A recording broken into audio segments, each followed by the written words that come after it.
ನಮ್ಮ ಉತ್ತರ ಕನ್ನಡ ಜಿಲ್ಲೆಯಲ್ಲಿ ಭಾರೀ ಮಳೆ ಆಗ್ತಾ ಇರೋದ್ರಿಂದ ಸೀರೂರು ಗುಡ್ಡ ಕುಸಿದು ಕುಟುಂಬವೇ ಸರ್ವನಾಶವಾಗಿ ಹೋಗಿದೆ. ಇಡೀ ಉತ್ತರ ಕನ್ನಡ ಜಿಲ್ಲೆ ದುಃಖದಲ್ಲಿ ಮುಳುಗಿದೆ.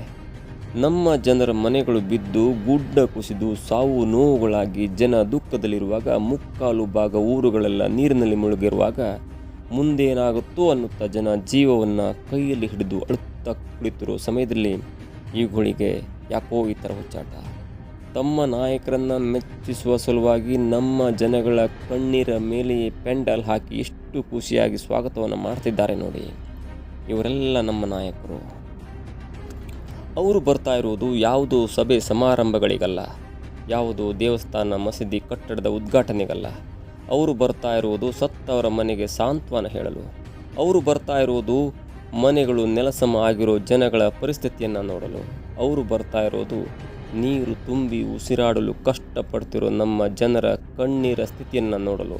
ಇಂಥ ಒಂದು ಸಮಯದಲ್ಲಿ ನಿಮ್ಮ ಈ ರೀತಿಯ ವರ್ತನೆ ಕಂಡು ಬಹುಶಃ ಅವರ ಮನಸ್ಸಿಗೂ ಬೇಜಾರಾಗಿದೆಯೋ ಏನೋ.